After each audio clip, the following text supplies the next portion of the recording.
যে সমস্ত রক্তের ধমনীগুলো লাল রঙে দেখানো হয়েছে সেগুলিকে আর্টারিজ বলা হয়। আর্টারি বা ধমনী একটি রক্তনালী যা হৃদয় থেকে শরীরের বিভিন্ন অংশে রক্ত বহন করে।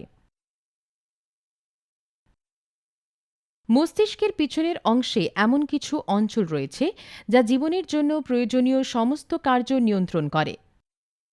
মস্তিষ্কের পেছনের অংশটিতে বেসিলার আর্টারিতে রক্ত সরবরাহ করে, যা দুটি আর্টারিজ বা ধমনীর একসাথে যুক্ত হওয়ার মাধ্যমে গঠিত হয়। আমি এখন রোগী যে সমস্যাগুলির সম্মুখীন হচ্ছে সেই বিষয়ে ব্যাখ্যা করব।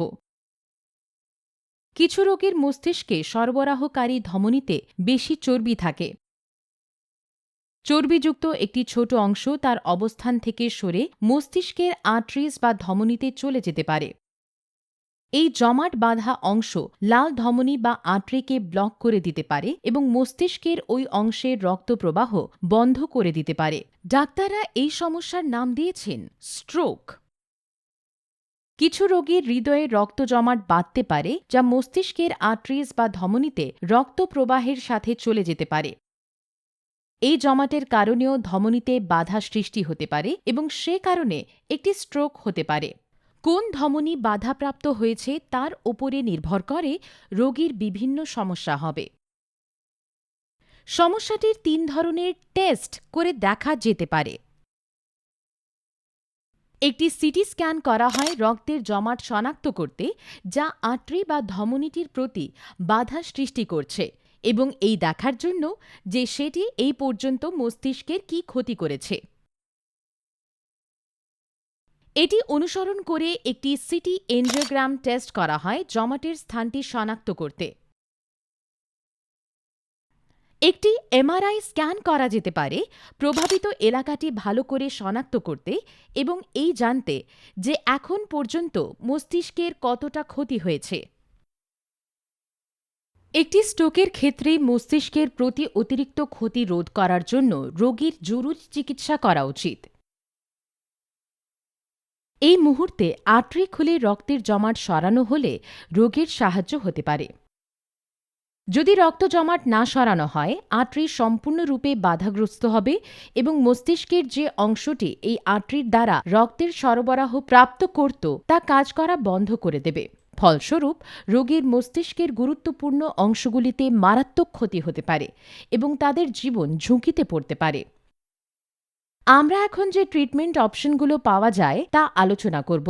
নিমহান্সে আমরা রক্তের জমাট সরাই যাতে বাধাগ্রস্ত আর্টারি মুক্ত হতে পারে একটি প্রক্রিয়া মারফত, যার নাম থ্রম্বেক্টমি। এটি স্ট্রোকের চিকিৎসা করবে এবং মস্তিষ্ক আবার রক্তের সঞ্চালন আরম্ভ করবে। জমাট সরাতে বাধাগ্রস্ত আর্টারির একটি এনজিওগ্রাম টেস্ট করা হবে। আমরা একটা ক্যাথেটার টিউব প্রবেশ করব জমাট বাঁধা অঞ্চলটি পর্যন্ত এবং এটিকে সরানোর জন্য সাকশন প্রয়োগ করব।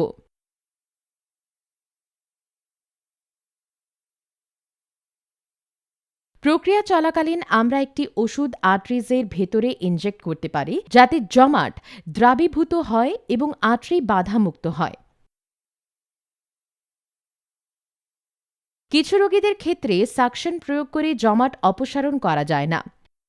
এই ক্ষেত্রে আমরা সেটা একটি স্টেন্ট ব্যবহার করে সরাতে পারি।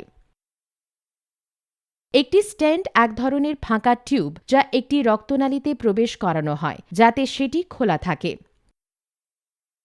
আমরা এছাড়াও স্টেন্টটিকে আর্টারির ভেতরে ছেড়ে দেওয়া পর্যন্ত হতে পারে নিশ্চিত করতে যে তা খোলা থাকে। প্রক্রিয়াটির পরে রোগীর স্নায়বিক যত্নের প্রয়োজন হবে এবং তাকে স্থানান্তরিত করা হবে নিউরোলজি আইসিইউ বা ওয়ার্ডে। এই চিকিৎসার সাথে কিছু ঝুঁকি জড়িত রয়েছে। জমাট বাঁধা রক্ত সরানোর সময়ে এটা ছোট ছোট টুকরোতে ভেঙে দিতে পারে এবং সোজা ছোট ধমনী বা আর্টারিজের দিকে চলে যেতে পারে এবং সেগুলি ব্লক করে দিতে পারে। এটি মস্তিষ্ক এবং শরীরে কিছু নতুন সমস্যার সৃষ্টি করতে পারে, তবে তার পূর্বাভাস করা যায় না। কিছু সময়ে জমাট সরানো কঠিন হতে পারে এবং তার ফলে আর্টারি মুক্ত করা যায় না। জমাট সরিয়ে আমরা মস্তিষ্কের প্রতি অতিরিক্ত ক্ষতি রোধ করার চেষ্টা করি, তবে ইতিমধ্যেই যে সমস্যাগুলি হয়েছে তার থেকে পুনরুদ্ধার নাও হতে পারে। যদি কোনো জটিলতা থাকে এবং রোগীর মস্তিষ্ক বা শরীরে নতুন সমস্যার সৃষ্টি হয়, রোগীর হাসপাতালের বা আইসিইউতে থাকার সময় বৃদ্ধি হতে পারে। যদি রোগীর কার্ডিয়াক বা হৃদরোগ সংক্রান্ত সমস্যা থাকে, যে কারণে স্ট্রোক ঘটেছিল, তার অতিরিক্ত হৃদয়জড়িত যত্নের প্রয়োজন হতে পারে। যেহেতু নিমহান্সের একটি কার্ডিওলজি বিভাগ নেই, রোগীকে একটি হৃদরোগ বিশেষজ্ঞ হাসপাতালে প্রেরণ করতে হবে। রোগীর কার্ডিয়াক অবস্থায় চিকিৎসার চূড়ান্ত ফলাফলের ওপর প্রভাব ফেলতে পারে। আমরা আশা করি যে এই উপস্থাপনটি আপনাকে রোগীর অবস্থা এবং এর চিকিৎসা বুঝতে সহায়তা করেছে।